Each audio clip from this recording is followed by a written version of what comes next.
group is equipped now to be much more ambitious. We are not anymore the very tiny company that was carved out from the nice Euronext acquisition by ICE in 2014. Euronext has been fundamentally restructured over the past 8 years with the, as you mentioned, the acquisition of the Irish Stock Exchange, the acquisition of Oslo Børs in Norway, the acquisition of the Borsa Italiana Group in Italy. But beyond that, the group has significantly diversified in post-trade, in corporate services, in Forex, etc. So the group is much more diversified and much stronger than it was at the time of its IPO.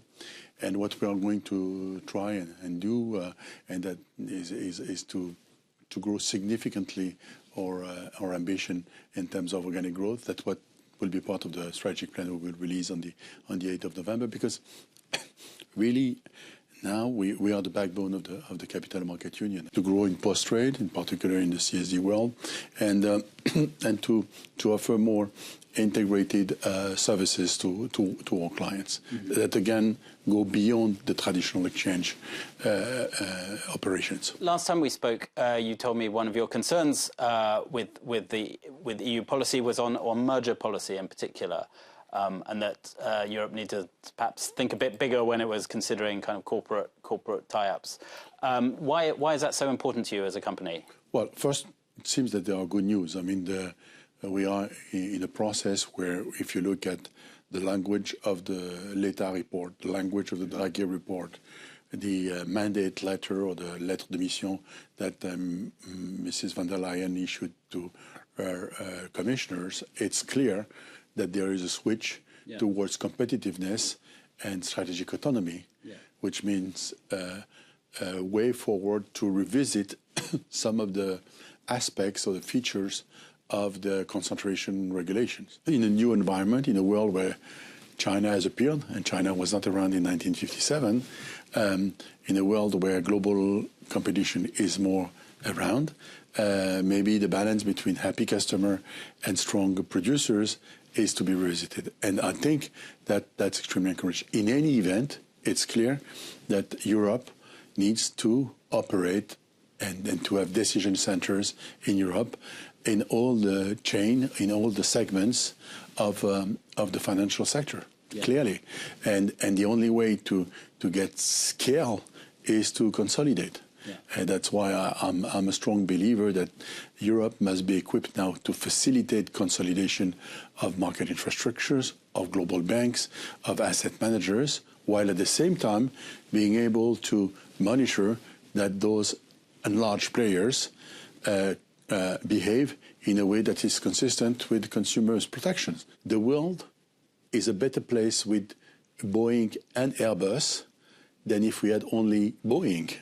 And the world is going to be a better place if we have European-based large asset managers, European-based large market infrastructure, and European-based large global investment banks. And for that, we need more consolidation, and we need a revisited approach of antitrust. The relevant market should be looked at the global stage.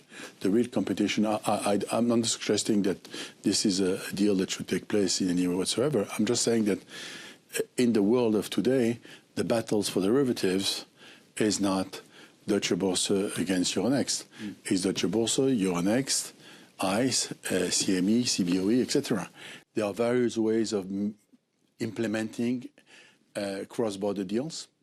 I remember that when the Deutsche Börse failed to merge with the LSE, everyone was saying Deutsche Börse did not manage to merge with LSE, LSE did not manage to merge with Deutsche Börse. Hence, cross-border consolidation of exchanges in Europe is impossible. Well, in 2018, we acquired the Irish Stock Exchange in Dublin. In 2019, we acquired Oslo Børs in Norway. In 2020, we acquired VP Securities in Copenhagen. In 2021, we acquired Borsa Italiana Group. So there are ways to make this type of deals happen, even for iconic companies.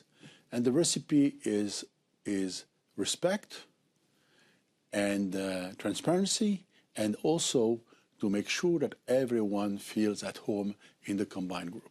we've seen a lot of commentary on Europe recently that's been a bit sort of pessimistic in tone. We saw the report from Mario Draghi and Enrico Letta saying, you know, Europe is falling behind the US in the competitiveness race. We're losing out. Do you share that kind of pessimism, or do you have hope for the European economy? That's why I'm optimistic, because this is home.